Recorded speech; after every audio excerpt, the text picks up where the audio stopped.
نحمده ونصلي على رسوله الكريم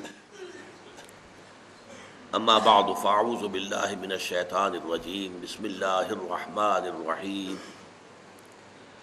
قل انما انا بشر مثلكم يوحى الي انما الهكم اله واحد فمن كان يرجو لقاء ربه فليعمل عملا صالحا ولا يشرك بعبادة ربه احدا صدق اللہ العظیم رب اشرح لی صدری ویسر لی امری واحلل عقدۃ من لسانی یفقہوا قولی اللہم ربنا الہمنا رشدنا واعذنا من شرور انفسنا اللہم ارنا الحق حقا وارزقنا اتباعہ وارنا الباطل باطلا وارزقنا اجتنابہ آمین یا رب العالمین۔ پچھلی نشست میں ہم نے کچھ تو شرک کی حقیقت و اقسام کے بارے میں تمہیدی گفتگو کی، اور پھر شرک فی الذات کی جو دو شکلیں دنیا میں رہی ہیں، ایک وہ کہ جو جلیل القدر پیغمبروں کی امتوں میں پیدا ہوئی، خدا کا کسی کو بیٹا یا بیٹی بنا دینا، اس کا ذکر ہو چکا ہے، اور ایک فلسفیانہ مذاہب میں ہمہ اوست پینتھیزم کی شکل میں یا گاڈ انکارنیٹ، عیسائیوں میں بھی ایک عقیدہ رہا ہے، آج نہیں ہے۔ ایک تو وہ ہے تثلیث کہ ایک اللہ، ایک بیٹا حضرت عیسیٰ اور ایک روح القدس، لیکن ان کے ہاں یہ عقیدہ بھی رہا ہے کہ اللہ ہی ہے حضرت مسیح جو ہے، یعنی گاڈ انکارنیٹ کا تصور بھی ان کے ہاں رہا ہے۔ کرسچنز میں بہت سے مختلف جو ہے مختلف اوقات میں مختلف ادوار میں ان کے عقائد بدلتے رہے۔ بہرحال مجھے اس وقت جو کچھ عرض کرنا ہے وہ یہ ہے کہ اللہ تعالیٰ کا بڑا فضل و کرم ہے اس امت پر، امت محمد پر صلی اللہ علیہ وسلم، کہ یہ امت اس نوع کے شرک سے تاحال محفوظ ہے۔ اگرچہ عوام الناس کے درجے میں یا شاعروں کی مبالغہ آرائی میں نعتیں کہتے ہوئے جب حدود سے تجاوز کر دیا جاتا ہے، اس میں کچھ شائبہ پیدا ہو جاتا ہے، لیکن کسی بھی مستند فرقے، مستند مسلک کے مستند عقائد میں ایسی کوئی چیز موجود نہیں ہے جسے شرک فی الذات سے تعبیر کیا جا سکے۔ مثال کے طور پر آپ کو ایک شعر سنا رہا ہوں، وہی جو مستوی عرش تھا خدا ہو کر، اتر پڑا وہ مدینے میں مصطفیٰ ہو کر۔ کیا ہے یہ؟ گاڈ انکارنیٹ، اوتار کا عقیدہ۔ وہ اوتار کا عقیدہ چاہے رام چندر جی کے لیے ہو، کرشن جی کے لیے ہو، یا محمد مصطفیٰ صلی اللہ علیہ وسلم کے لیے ہو، عقیدہ تو ایک ہی رہے گا۔ اور یہ آپ کے علم میں ہونا چاہیے، شعر کس کا ہے؟ مولانا احمد رضا خان صاحب بریلوی۔ لیکن یہ بھی نوٹ کر لیجیے ساتھ ہی کہ ان کے مسلک کے ایک بہت بڑے عالم جو لاہور میں ہوتے تھے، مولانا محمود احمد رضوی، مرحوم، ان کا انتقال ہو گیا ہے۔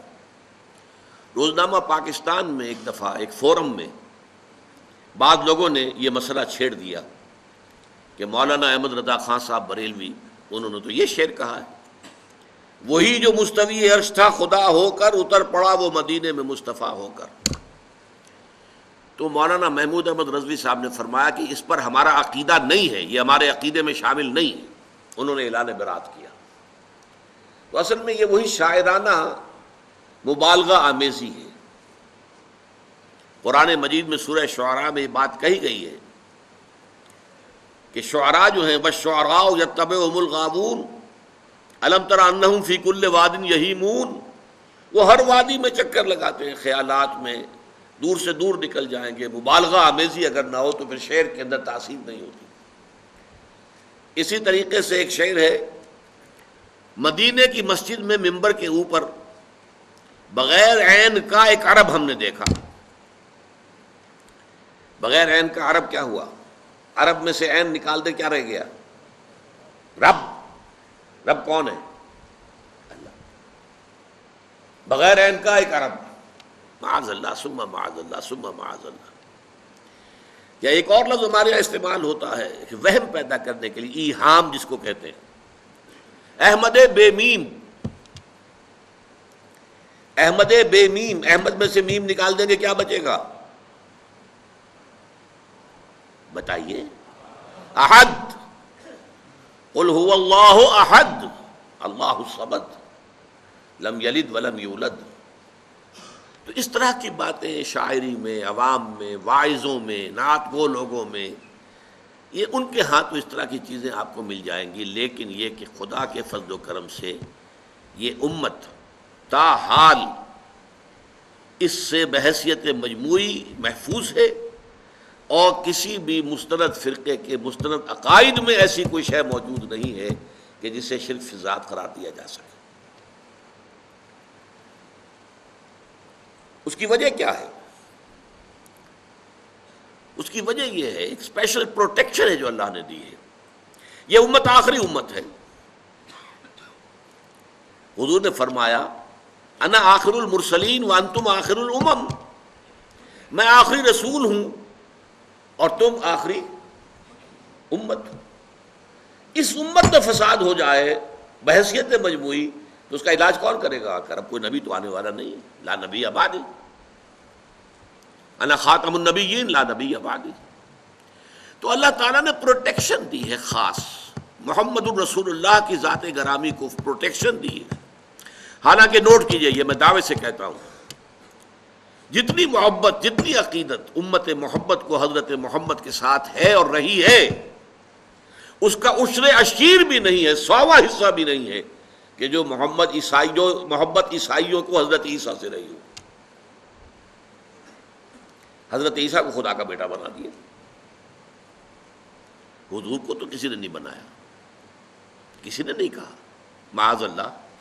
حالانکہ محبت عقیدت کو اگر ناپیے تولیے تو میں پھر کہہ رہا ہوں، عشر عشیر، عشر عشیر کا مطلب 100واں حصہ، 1/10 کا 1/10 عشر عشیر، 100واں حصہ بھی محبت، اس محبت کا جو اس امت کو رہی ہے اپنے رسول محمد صلی اللہ علیہ وسلم سے، اور ہے آج بھی، کٹ مرنے کو تیار ہے۔ ختم نبوت کے اوپر کٹ مرنے کو تیار تھے۔ اسی طریقے سے آپ کو معلوم ہے کہ قانون جو ہمارے ہاں بنا توہین رسالت کا، اس پر کٹ مرنے کو تیار ہے مسلمان۔ حالانکہ اور چیزیں جو ہیں شریعت کی، ان کے بارے میں اتنا حساس نہیں ہے۔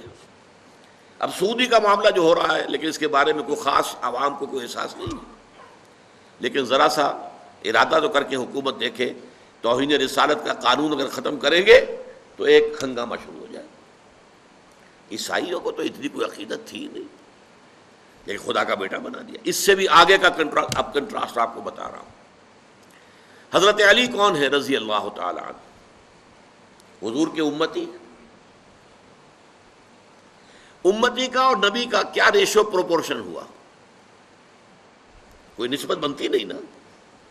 حضرت علی کو خدا بنانے والے پیدا ہو گئے، خدا کا بیٹا نہیں، خدا۔ سبائی، عبداللہ ابن سبا یہودی، جس نے اسلام کا لبادہ اوڑھ کر آ کر مسلمانوں کے اندر تفریق پیدا کی، بنو ہاشم اور بنو امیہ کی پرانی جو چپکلش چلی آ رہی تھی اسے ہوا دی، پھونکے ماری، بڑکا دیا اس کا، اور وہ فتنہ شروع کیا ہے کہ جس کے زخم سے آج تک بھی خون رس رہا ہے۔ یہ شیعہ سنی کی تقسیم تو اسی کے وہیں سے پیدا ہوئی۔ اس نے حضرت علی کے بارے میں کہا تم خدا ہو، اور شیعوں کی کتابوں میں یہ درج ہے کہ حضرت علی کے سامنے پیش ہوا ہے، وہ گرفتار کر کے لایا گیا، تم یہ بکواس کر رہے ہو؟ ہاں، وہ اور اس کے 40 پیروکار، تم ہو خدا؟ حضرت علی نے کہا کہ باز نہیں آؤ گے تو زندہ آگ میں جلا دوں گا۔ کہا ٹھیک ہے، خدا آزمائش کرتا ہی ہے، جانچتا ہے، پرکھتا ہے اپنے ماننے والوں کو، تم ہمیں آگ میں جلا دو لیکن ہم کہتے ہیں تم خدا ہو۔ حضرت علی نے عبداللہ ابن سبا اس کے 40 ساتھیوں کو زندہ آگ میں جلوایا۔ اس وقت بات کہنے کی یہ ہے کہ آپ ذرا کنٹراسٹ دیکھیے، حضرت عیسیٰ کو خدا کا بیٹا کہنے والے پیدا ہو گئے، اور حضور کے ایک امتی کو خدا قرار دینے والے پیدا ہو گئے۔ اگر اس پر آپ قیاس کریں معاذ اللہ ثم معاذ اللہ ثم معاذ اللہ، پھر تو محمد کو تو خدا کا باپ قرار دینا چاہیے تھا نسبت و تناسب کے اعتبار سے. امتی کو خدا بنایا تو خدا سے اوپر کوئی شے ہونی چاہیے نا کہ جو محمد رسول اللہ کا مرتبہ مقام نہیں. یہ بات در حقیقت یہ ہے. یہ ظلم بھی آپ کو معلوم ہے، ہمارے سنی بھائی بھی کرتے ہیں. یہ عوام الناس یا علی مدد، کسی نے یا محمد مدد نہیں کہا آج تک. مسجدوں میں یا محمد تو لکھا ہوا ہے، لیکن یہ یا محمد مدد کا نعرہ کہیں بھی میدان میں نہیں لگا. مدد کا نعرہ لگتا ہے تو حضرت علی رضی اللہ تعالیٰ عنہ کے نام کے ساتھ. اسی لیے حضور نے فرمایا تھا اے علی تمہاری مثال عیسیٰ کی سی ہے.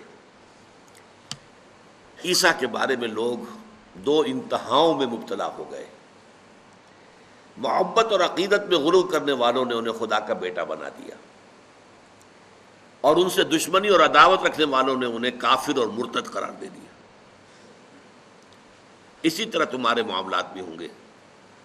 تمہیں کافر اور مرتد قرار دینے والے بھی خوارج پیدا ہو گئے، جنہوں نے کہا کہ علی کافر ہے، مرتد ہے، واجب القتل ہے، اور قتل بھی کر دیا، شہید بھی کر دیا ان کے ایک آدمی نے خوارج میں سے.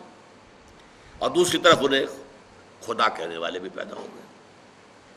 لیکن اللہ تعالیٰ نے حضرت محمد صلی اللہ علیہ وسلم کو اس زیادتی سے، اس ظلم سے محفوظ رکھا ہے.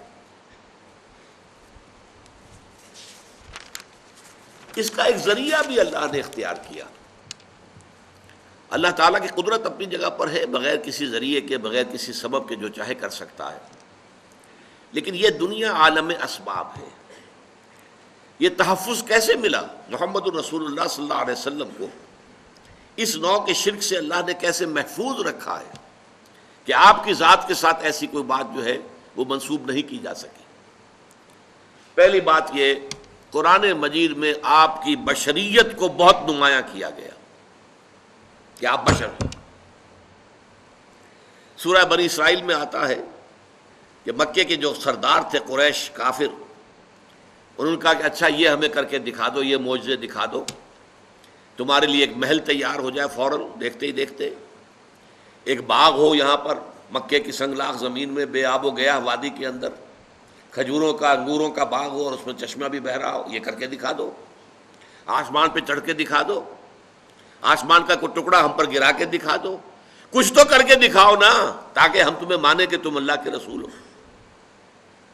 ساری باتوں کا جواب کیا دیا گیا؟ قل سبحان ربی هل کنت الا بشرا رسولا. اے نبی کہہ دیجئے میرا رب پاک ہے، وہ سب کچھ کر سکتا ہے، لیکن میں نے تو کبھی دعویٰ نہیں کیا، میں نے خدا ہونے کا دعویٰ تو نہیں کیا ہے. میرا دعویٰ تو یہ ہے کہ میں بشر ہوں، اللہ کا اور رسول ہوں. میں بشر ہوں اور اللہ کا رسول ہوں، یہ دعویٰ ہے میرا. یہی دیکھیے آپ آخری آیت سورہ کہف کی، قل انما انا بشر مثلکم. اے نبی کہہ دیجئے، کان کھول دیجئے، ان کے ڈنکے کی چوٹ کہہ دیجئے، میں ایک بشر ہوں تم جیسا. یوحا الی، ہاں مجھ پر وحی کی جاتی ہے. میرا اور تمہارا جو ہے فرق ہے وہ یہ ہے، تمہارے لیے علم صرف یہی ہے جو حواس خمسہ سے اور عقل سے حاصل ہو جاتا ہے، بس.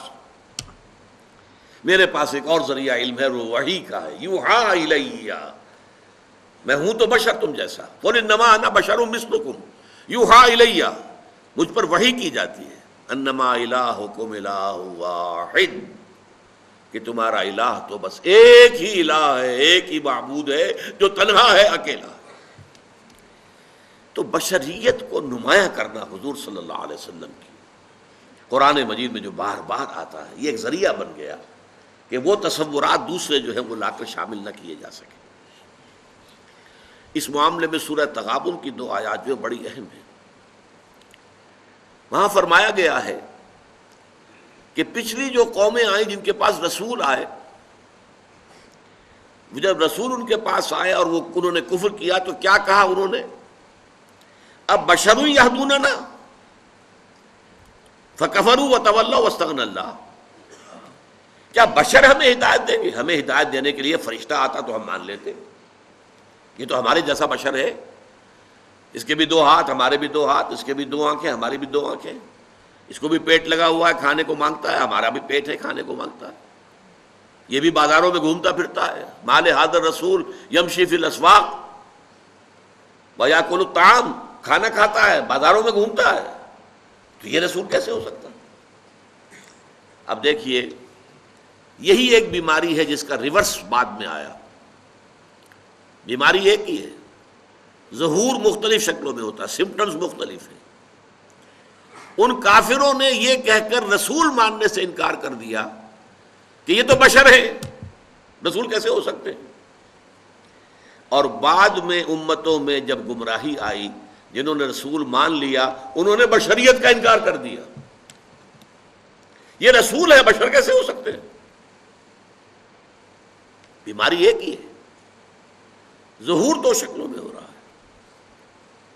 اس بات کو اچھی طرح سمجھ لیجیے. قل انما انا بشر مثلکم یوحی الی انما الہکم الہ واحد. دوسری بات، قرآن مجید میں حضور پر بھی وقتاً فوقتاً جو گرفت ہوئی ہے، ٹوکا گیا ہے، کہیں کہیں عتاب کا رنگ ہے، عتاب کا رنگ ہے، غصے کا رنگ ہے. میں اب اس سے زیادہ کوئی ثقیل لفظ استعمال کر نہیں سکتا حضور کی شان میں کوئی اور لفظ، لیکن عتاب کا لفظ میں نے بہت ڈرتے ڈرتے استعمال اس لیے کر دیا کہ حضرت عبداللہ ابن ام مکتوم کے بارے میں حضور نے خود یہ لفظ استعمال کیا، جن کے بارے میں وہ آیات نازل ہوئی تھی. عبس وتولی ان جاءہ الاعمی وما یدریک لعلہ یزکی او یذکر فتنفعہ الذکریٰ اما من استغنی فانت لہ تصدی واما من جاءک یسعی وہو یخشی فانت عنہ تلہی کلا. ماتھے پر بل ڈال لیے، رخ پھیر لیا کہ ایک نابینا ان سے ملاقات کے لیے آیا. کیا معلوم تمہیں کہ وہ تذکر حاصل کرتا اور تزکیہ حاصل کر لیتا. تمہارا حال یہ ہے کہ جو لاپرواہی برتتے ہیں تو ان کے تو پیچھے پڑے ہوئے ہو. یہ کفار، یہ ان کے بڑے بڑے سردار، آپ جو ہے کوشش میں ہے کسی طرح ایمان لے آئے، حالانکہ وہ استغنا برت رہے. اور جو چل کر آیا ہے اور وہ چاہتا ہے تزکیہ حاصل کرنا، اس سے عدم توجہی ہو رہی ہے. کلا، ہرگز ایسا نہ کرو. یہ جو مختلف گرفتیں آئی ہیں قرآن مجید میں حضور پر، اب عتاب کا لفظ میں نے اس لیے استعمال کیا کہ اس کے بعد یہ آپ کا معمول ہو گیا کہ جب بھی کبھی عبداللہ ابن ام مکتوم تشریف لاتے تھے، حاضر ہوتے تھے حضور کی خدمت میں، تو آپ کہتے تھے مرحبا بالذی عاتبنی اللہ فیہ، اہلا وسہلا، مرحبا اس شخص کے لیے جس کے بارے میں اللہ نے مجھ پر عتاب فرمایا. تو یہ لفظ عتاب حضور نے خود استعمال کیا ہے تو میں نے استعمال کرنے کی جرات کر لی. لیکن قرآن مجید میں بڑا بڑا سخت انداز ہے حضور کے لیے، بڑا سخت انداز. مثلاً سورہ بنی اسرائیل میں وَإِن كَانُوا لَيَفْتِنُونَكَ عَنِ الَّذِي أَوْحَيْنَا إِلَيْكَ لِتَفْتَرِيَ عَلَيْنَا غَيْرَهُ وَإِذًا لَاتَّخَذُوكَ خَلِيلًا. اے نبی، یہ مشرکین اور یہ کفار تلے ہوئے ہیں کہ جو چیز ہم نے آپ کی طرف وحی کی ہے اس سے آپ کو بچلا دیں تاکہ آپ کوئی اور شے اپنی طرف سے گھڑ کر ہماری طرف منسوب کر دیں. نوٹ کر دیا آپ نے بات. اب آیا وہ لولا ان ثبتناک لقد کدت ترکن الیہم شیئا قلیلا. اگر ہم نے ہی آپ کے پاؤں کو جما نہ دیا ہوتا تو عین ممکن تھا کہ آپ ان کی طرف کچھ نہ کچھ جھک ہی جاتے. اور اگر ایسا ہو جاتا اذا لأذقناک ضعف الحیات وضعف الممات، تو اس شکل میں ہم آپ کو اے نبی دنیا میں بھی عذاب دگنا دیتے اور آخرت میں بھی دگنا عذاب دیتے.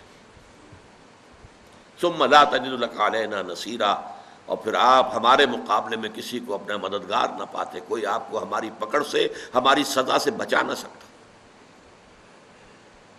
یہ بھی انداز جو ہے قرآن مجید کا، اور بہت سے مقامات ہیں. یہ تو میں نے چند جو ہے نمونہ مشترک خروارے آپ کے سامنے رکھ دی. یہ بھی در حقیقت ایک بہت بڑا ذریعہ بنا ہے اس کا کہ یہ جو الوہیت کو حضور کے ساتھ متصف کر دینا. ایک اور واقعہ تو اور جو بہت مشہور ہے، ویسے حضور نے کبھی بد دعا نہیں دی، لیکن ایک موقع پر ایک جملہ ایسا نکل گیا جس کے اندر بد دعا کا رنگ تھا، واضح طور پر بد دعا بھی نہیں تھی وہ۔ غزوہ احد میں جب آپ زخمی ہوئے ہیں اور آپ کے چہرے پر وار پڑا ہے تلوار کا، اور آپ کے رخسار مبارک کی ہڈی جو ہے اس کے اندر زخم ہوا، اور آپ کے 2 دانت جو ہے وہ شہید ہوئے، خود جو پہنا ہوا تھا اس کی 2 کڑیاں آپ کی اس ہڈی کے اندر، رخسار کی ہڈی کے اندر گھس گئیں۔ انہیں جب نکالنا چاہا، ایک صحابی نے دانت پکڑ کر کھینچا تو ان کے دانت نکل گئے، وہ نہیں نکلی، اور پھر کسی اور نے کسی طریقے سے نکالا ہے تو خون کا فوارہ چھوٹا ہے۔ پھر اس پر حضور کی زبان مبارک سے الفاظ نکل گئے، کیف یہد اللہ قوما خضبوا وجہ نبیہم بالدم، اللہ اس قوم کو کیسے ہدایت دے گا جس نے اپنے نبی کے چہرے کو خون سے رنگین کر دیا۔ فوراً آیت اتر آئی، لیس لک من الامر من شیء، لیس لک من الامر شیء، اے نبی آپ کے پاس اختیار کوئی نہیں ہے، اما یعذبہم، اللہ چاہے گا تو انہیں عذاب دے گا، اما یتوب علیہم، اللہ چاہے گا ان کی توبہ قبول کر لے گا، یہ اختیار ہمارا ہے، اٹس اور پریروگیٹو، انگریزی میں آپ کہیں گے یہ ہمارا جو ہے یہ خاص اختیار ہے، پریروگیٹو ہے، اس میں کسی کو دخل نہیں ہے۔ اور عجیب یہ تاریخ کا واقعہ بڑا عجیب ہے کہ وہ حادثہ جس شخص کی وجہ سے ہوا، خالد ابن ولید، اس لیے کہ وہی تھے کمانڈر، کیولری جو تھی، رسالہ جو تھا کفار کا، مشرکین کا، اس کے کمانڈر وہ تھے، ایمان نہیں لائے تھے، کافر تھے، مشرک تھے۔ انہوں نے دیکھ لیا کہ وہ اب جو درہ ہے جہاں پر 50 تیر انداز حضور نے کھڑے کیے تھے وہ خالی ہو گیا، پورے احد کا چکر دے کر ادھر سے آ کر جو حملہ کیا ہے، پھر 70 صحابہ شہید ہو گئے، حضور مجروح ہوئے اور بے ہوش ہو گئے، اس لیے کہ اتنا خون بہہ گیا کہ ذوف کی وجہ سے بے ہوشی طاری ہو گئی، مشہور ہو گیا کہ حضور کا انتقال ہو گیا۔ وہی خالد ابن ولید ہیں جن کو اللہ تعالیٰ نے حضور ہی کی زبان مبارک سے خطاب دلوایا، خالد سیف من سیوف اللہ، خالد تو اللہ کی تلواروں میں سے ایک تلوار ہے۔ تو پہلی بات میں نے عرض کی کہ اللہ تعالیٰ نے قرآن میں حضور کی بشریت کو بہت نمایاں کیا، اور اس ضمن میں صاحبزادہ فیض الحسن صاحب کا ایک قول آپ کو سنا دوں۔ اگرچہ ایک صاحب نے مجھ سے یہ کہا کہ آج کل حالات بہت بدل گئے ہیں، اور اس وقت جو ہے یہ جو غلط عقائد ہیں وہ بڑے طوفانی انداز میں ہمارے معاشرے میں پھیل رہے ہیں، تحریک کی شکل اختیار کر لی ہے نا، جیسی تبلیغی جماعت کی ایک تحریک تھی، اس کو دیکھ کر کچھ اور مسلک کے لوگوں نے بھی سوچا کہ ہماری بھی اسی طرح کی تحریک ہونی چاہیے، تو تحریک کے مقابلے میں تو پھر تحریک چاہیے۔ عشق خود ایک سیل ہے، سیل کو لیتا ہے تھام، جو سیلاب ہے اس کو روکنے کے لیے سیلاب چاہیے۔ بہرحال اب وہ یہ چیزیں بڑے سیلاب کے انداز میں پھیل رہی ہیں، لیکن یہ کہ بریلوی مکتب فکر کے بہت بڑے عالم، بڑی شخصیت تھے صاحبزادہ فیض الحسن، ان کی زبان سے خود میں نے سنا اپنے کانوں سے منٹگمری میں ایک جلسے میں تقریر کے دوران کہ لوگوں کیا ہم عربی نہیں جانتے؟ تمہارا کیا خیال ہے ہم جاہل ہیں؟ کیا ہم نہیں جانتے قرآن کہتا ہے قل انما انا بشر مثلکم؟ ہم سب جانتے ہیں، ہم مانتے ہیں حضور بشر تھے، لیکن جیسے تم اپنے باپ کو اپنے نام سے نہیں پکارتے، ابا جان کہتے ہو نا، نام تو نہیں لیتے، ایسے ہی ہم حضور کی بشریت کو نمایاں کرنے کو توہین سمجھتے ہیں، اور اس کو ہم خلاف ادب سمجھتے ہیں، بس باقی یہ مانتے ہیں کہ وہ بشر تھے، کوئی شک نہیں۔ یہ بڑا معتدل ایک انداز تھا، لیکن شاید اب یہ انداز بھی ختم ہو رہا ہو، میں نہیں کہہ سکتا۔ گمراہی بڑھتی ہے تو پھر وہ اس کی حدیں جو ہے وہ کوئی رہتی نہیں ہے، کہیں کسی جگہ پر قائم نہیں رہتی۔ تیسری چیز، حضور نے خود اتنی احتیاط برتی ہے، حضور نے لوگوں کو روک دیا کہ میری آمد پر کھڑے مت ہوا کرو۔ یہ کس قدر احتیاط کی بات ہے۔ اسی طریقے سے آپ مجلس میں ایسے بیٹھتے تھے کہ پہچاننا مشکل ہو جاتا تھا کہ حضور کون سے ہیں. یہ نہیں کہ کوئی مسند لگی ہوئی ہے، خاص گاؤ تکیے لگے ہوئے ہیں، اور کوئی خادم جو ہے مورچھل لے کر جو ہے اوپر سے مورچھل، جیسے کوئی پیر صاحب ہوں اور وہ ان کا جو حال ہو جاتا ہے چاہے کتنے ہی چھوٹے سے پیر ہوں، ان کی بھی جو نشست ہوتی ہے، نہیں، حضور کی نہیں تھی. صورتحال آپ نے اپنے آپ کو بالکل انسانی سطح پر رکھا ہے، بالکل بشری سطح پر رکھا ہے، اپنے ساتھیوں کے ساتھ بالکل مل جل کر، بلکہ گھل مل کر آپ رہے. اور اس میں اس حد تک جو ہے احتیاط برتی ہے. ایک مرتبہ ایک صحابی کی زبان سے الفاظ نکل گئے، ما شاء اللہ و ما شئت، جو اللہ چاہے اور جو آپ چاہیں. فوراً ٹوک دیا، اجعلتنی للہ ندن، کیا تم نے مجھے اللہ کا مد مقابل بنا دیا ہے؟ یہ وہ ند ہے، وہ لفظ لا ضد لہ ولا ند لہ ولا مثل لہ ولا مثال لہ ولا مثیل لہ. آپ جمعوں کے خطبوں میں یہ سنتے ہوں گے تکرار کے ساتھ الفاظ ضد، مد مقابل. ضد وہ ہے مد مقابل جو سامنے آ کر چیلنج کر سکے آپ کو، وہ ضد ہے، ند. تو اجعلتنی للہ ندن، تم نے مجھے اللہ کا ند بنا دیا، مد مقابل بنا دیا. مشیت صرف اللہ کی ہے، وہ جو چاہتا ہے ہوتا ہے. میری مشیت، اگر میری مشیت سے کچھ ہو سکتا تو ابو طالب ایمان لائے بغیر دنیا سے کبھی نہ جاتے. کتنی محبت تھی حضور کو ابو اپنے چچا سے، کتنے احسانات تھے ابو طالب کے حضور کی گردن پر. ایک آہنی فصیل بن کر کھڑے رہے ہیں، پروٹیکشن دی ہے. اور پورا بنو ہاشم کا خاندان ہے کہ سردار تھے بنی ہاشم کے، تو بنو ہاشم ان کے حکم سے ادھر ادھر ہو سکتے ہی نہیں تھے. قبائلی نظام بڑا مضبوط تھا، اور وہ حضور کا پشت پناہ بنا رہا آخر وقت. آخری وقت بھی حضور نے فرمایا ہے، چچا جان میرے کان میں ہی کہہ دیجئے الفاظ اشہد ان لا الہ الا اللہ واشہد ان محمد عبدہ ورسولہ، میں اللہ کے ہاں جا کے گواہی دے سکوں گا کہ یہ ایمان لے آئے تھے. لیکن یہ کہ اس وقت وہ عربوں کا جو ایک خاص ہوتا ہے، ایک اب کیا اسے کہیں، اپنا ایک غرور کہہ لیجئے، ذوم کہہ لیجئے.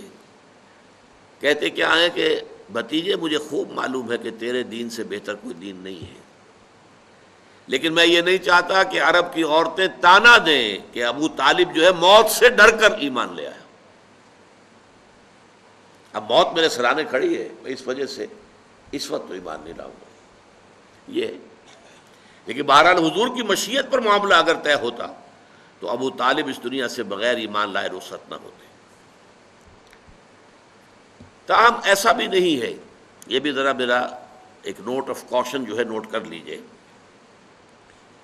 قل انما انا بشر مثلکم، کہہ دیجئے اے نبی کہ میں تمہاری ہی طرح کا انسان ہوں. کیا یہ تمہاری طرح کا مطلب بالکل ہماری طرح؟ بالکل ہماری طرح؟ نعوذ باللہ. بشریت مشترک ہے، جیسے ہم انسان ویسے انسان محمد صلی اللہ علیہ وسلم، لیکن زمین و آسمان کا فرق ہے. چنانچہ حضور کی مختلف جو ہے قول بھی موجود ہے. میں آپ کو ایک قول سنا دیتا ہوں، احادیث میں موجود ہے کہ حضور صوم وصال سے روکتے تھے صحابہ کو کہ یہ جو روزہ ہے تسلسل کے ساتھ، آج روزہ رکھا شام کو افطار نہیں کیا، وہی روزہ چل رہا ہے رات کے دوران بھی اور پھر اگلے روز بھی، اگلے روز شام کو افطار کیا تو 2 دن کا صوم وصال ہو گیا، یا اگلے روز بھی افطار نہیں کیا پھر تیسرا اور تیسرے دن 3 دن کا صوم وصال. حضور رکھتے تھے، صحابہ کو روک دیا آپ نے. صحابہ نے عرض کیا حضور دیکھیے آپ رکھتے ہیں، ہمیں آپ منع کرتے ہیں. اب اس کا جواب سنیے، ایکم مثلی، تم میں سے کون میرے جیسا ہے؟ ابھی تو عند ربی، میں تو رات گزارتا ہوں اپنے رب کے پاس. هو یطعمنی و یسقینی، وہ مجھے کھلاتا بھی ہے پلاتا بھی ہے. تو ہم جیسا بالکل ہم جیسے نہیں ہیں. حضور اپنی پشت کی طرف سے بھی دیکھتے تھے، ہم تو نہیں دیکھتے. تو بالکل ہم جیسے یہ کہیں اگر خیال آپ کا آ گیا تو یہ بہت بڑی محرومی ہو جائے، بہت بڑی محرومی، بہت بڑی محرومی۔ سب سے بڑا تو جو ہمارے اور آپ کے درمیان حد فاصل ہے کہ آپ پر وحی آتی ہے، وہ تو قرآن مجید میں کہہ دیا گیا، قل انما انا بشر مثلکم یوحی الی، مجھ پر وحی آئی ہے۔ لیکن یہ کہ اور آپ کے مقامات اور جس طریقے سے اللہ تعالیٰ نے آپ کو جو درجات عطا فرمائے ہیں، جو آپ کے خواص ہیں، ان خواص میں سے ایک جو میں نے ابھی بتایا آپ کو کہ آپ اپنی پشت سے بھی دیکھتے تھے، جو ہمارے لیے ممکن نہیں۔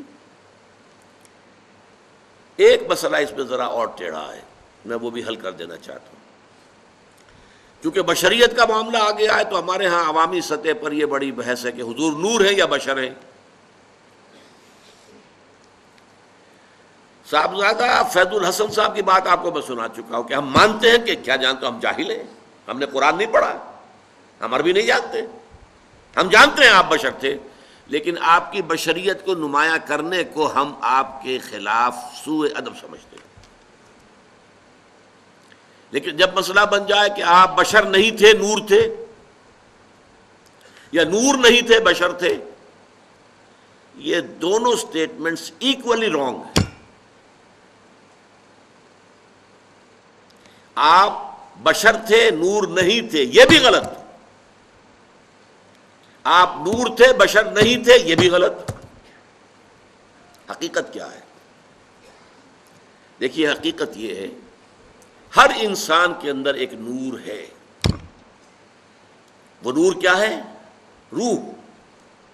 روح نورانی ہے۔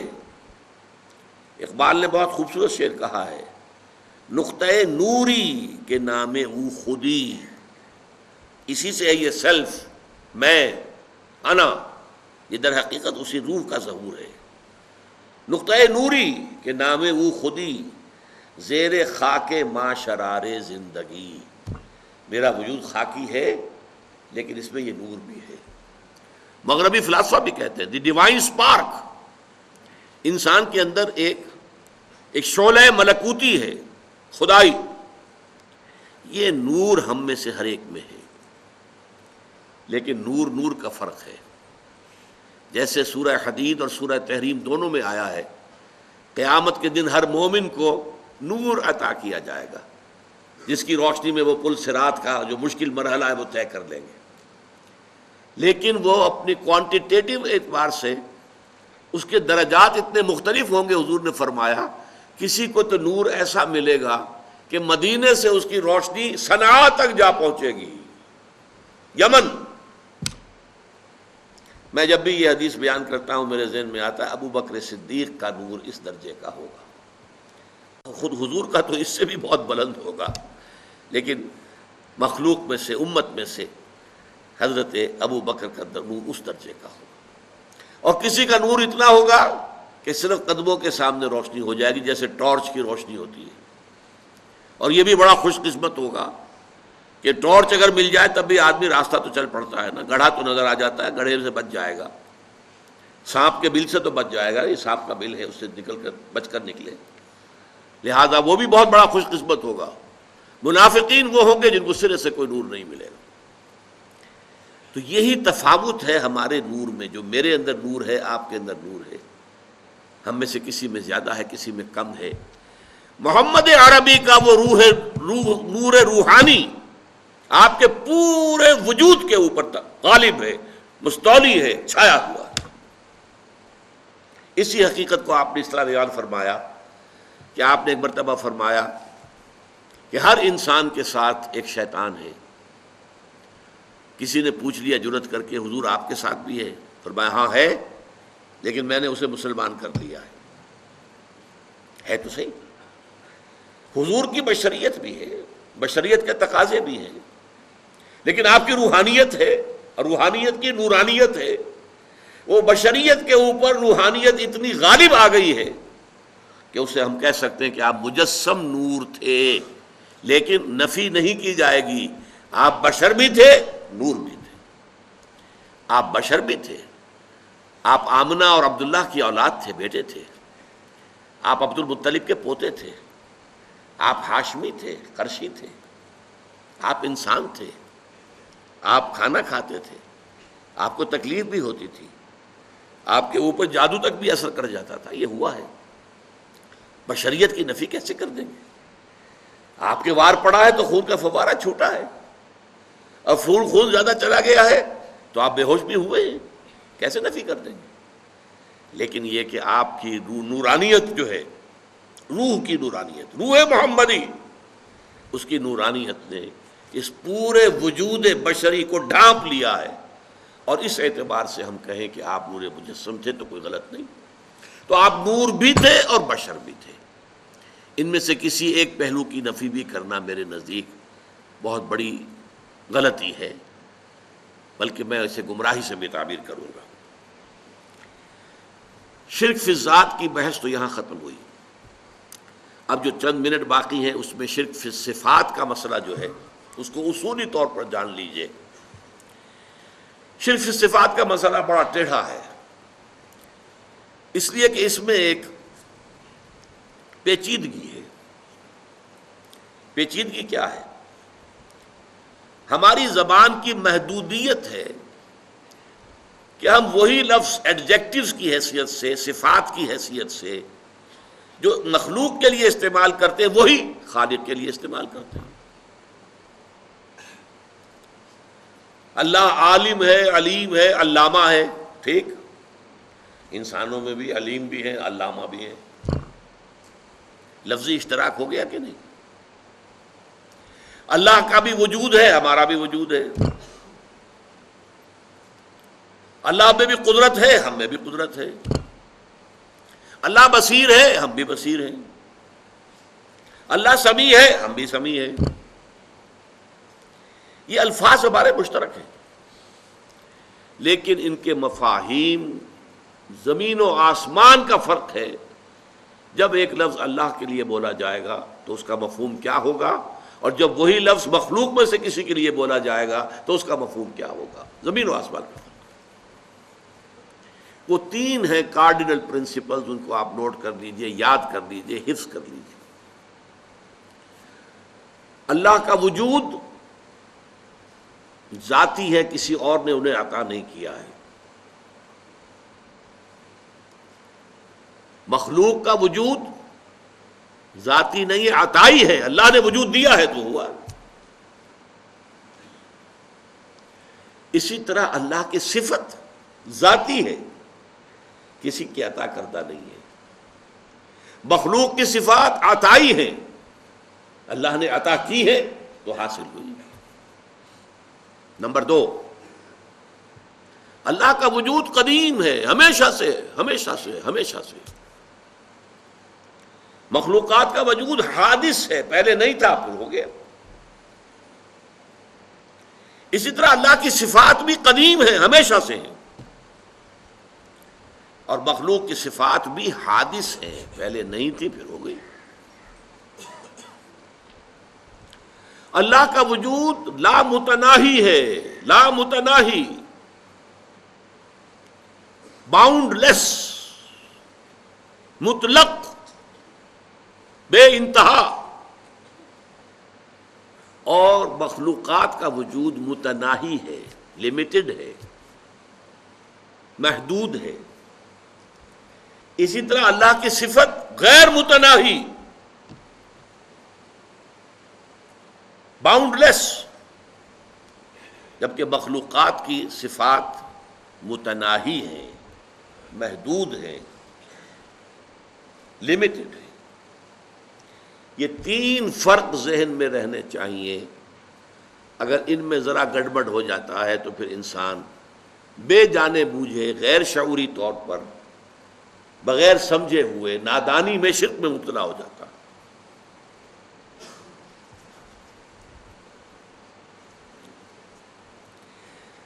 اب اس میں سے مثلاً ایک مسئلہ میں یہاں اس پر ڈسکس کر لیتا ہوں۔ علم، اللہ کا علم ذاتی ہے، ٹھیک، اللہ کا علم قدیم ہے، اللہ کا علم غیر محدود ہے۔ مخلوقات کل کی کل، کوئی بھی ہو، کسے باشد، وہ فرشتے ہوں وہ نبی ہوں، رسول ہوں، اولیاء اللہ ہوں، ان کا علم ذاتی نہیں عطائی ہے۔ نوٹ کر لیجئے، فرشتوں سے جب کہا گیا تھا ذرا نام بتاؤ تم، وہ حضرت آدم کو جو بتا دیے گئے تھے، کیا جواب تھا؟ سبحانک لا علم لنا الا ما علمتنا، اے اللہ تو پاک ہے، ہمیں تو کوئی علم حاصل نہیں سوائے اس کے جو تو نے ہمیں علم دیا ہے، بس۔ اللہ کا علم ذاتی، مخلوقات کا علم عطائی، اللہ نے دیا جتنا دیا۔ اللہ کا علم قدیم، مخلوقات کا علم حادث، ہم نے کچھ سیکھا، پڑھا، اس سے کچھ علم حاصل کر لیا، کچھ اللہ تعالیٰ نے چلیے ہمیں علم لدنی دے دیا، دل میں ڈال دیا، چلیے وہ بھی ہے، لیکن یہ کہ وہ ہمیشہ سے تو نہیں تھا، نہ ہم ہمیشہ سے تھے، نہ ہمارا علم ہمیشہ سے تھا۔ اللہ کا علم قدیم اور جملہ مخلوقات کا علم حادث۔ اور نمبر 3، اللہ کا علم غیر محدود، لا متناہی، بکل شیء علیم، ہر شے کا علم رکھتا، عالم الغیب والشہادہ، غیب اور شہادہ سب کا جاننے والا۔ لیکن مخلوقات، پھر میں کہوں گا کسے باشد، وہ فرشتے ہوں، وہ انبیاء ہوں، رسول ہوں، اولیاء اللہ ہوں، کسے باشد، ان کا علم محدود، لا محدود نہیں۔ یہ 3 مسئلے ہیں جن سے حل ہوتا ہے معاملہ علم غیب کا، جو بڑا جھگڑا ہے، حضور کو علم غیب حاصل تھا یا نہیں۔ اس میں جو اصل ٹرک ہے، مسئلے کو حل کرنے کے لیے جو اصل کلید ہے وہ کیا ہے؟ پہلے غیب کو معین کر لیں، غیب کسے کہتے ہیں؟ بعض لوگوں نے اس کی ڈیفینیشن یہ کر لی، غیب کا علم وہ ہے کہ جو از خود حاصل ہو جائے خدا کے دیے بغیر۔ اس معنی میں تو کسی کو کوئی علم حاصل ہی نہیں، کوئی اختلاف ہو نہیں سکتا۔ یہ جو شہادہ اور غیب کی اصطلاحات قرآن مجید میں آتی ہیں، وہ اس اعتبار سے آتی ہیں کہ ایک وہ چیزیں جو ہماری نگاہوں کے سامنے ہیں، ہم اپنی آنکھوں سے دیکھ سکتے ہیں، اور آنکھوں کے لیے ہم نے ٹیلیسکوپ بھی ایجاد کر لیے، مائکروسکوپ بھی ایجاد کر لیے، اس سے دیکھ سکتے ہیں۔ ایک وہ عالم ہے جو ہماری نگاہوں سے پوشیدہ ہے، فرشتے ہماری نگاہوں سے پوشیدہ ہے، وہ نہ ٹیلیسکوپ سے نظر آئیں گے نہ مائکروسکوپ سے نظر آئیں گے۔ عالم آخرہ، جنت دوزخ ہماری نگاہوں سے پوشیدہ ہے۔ یہ عالم غیب ہے ہمارے لیے۔ اللہ تعالیٰ غیب اور حاضر دونوں کا جاننے والا ہے، حالانکہ اللہ کے لیے غیب ہے ہی نہیں۔ آپ سوچئے، اللہ کے لیے تو آنے واحد میں ہر شے اس کی نگاہوں کے سامنے بیک وقت موجود ہے، اس کے لیے غیب نہیں ہے۔ جب قرآن کہتا ہے عالم الغیب والشہادہ، وہ ہمارے اعتبار سے جو چیز ہمارے لیے غیب ہے وہ اللہ کے علم میں ہے، اور جو چیز ہمارے لیے شہادہ ہے وہ تو اللہ کے علم میں ہی ہے۔ اس حوالے سے سمجھ لیجئے، نبی تو ہو ہی نہیں سکتا جسے کچھ نہ کچھ علم غیب نہ دیا جائے۔ اگر نبی کا علم بھی وہی ہو جو ہمارا ہے تو پھر ہمارا اور ان کا فرق کیا ہوا؟ نبی نے فرشتے کو دیکھا ہے، نبی کو جنت اور دوزخ کی سیر کرائی گئی ہے، ملکوت السماوات والارض حضرت ابراہیم کو دکھائے گئے ہیں، کذالک نری ابراہیم ملکوت السماوات والارض۔ معراج میں حضور کو کیا کچھ دکھایا گیا ہے۔ یہ اگر یہ چیزیں غیب کی ہیں نا، اگر یہ چیزیں وحی فرشتہ یہ غیب ہے نا، تو غیب کا علم نہ دیا جائے تو نبی کہاں ہوا؟ وہ تو پھر عام انسان ہے۔ قل انما انا بشر مثلکم یوحی الی، وحی آ رہی ہے میرے پاس، تو یہ از خود غیب سے معاملہ آ رہا ہے۔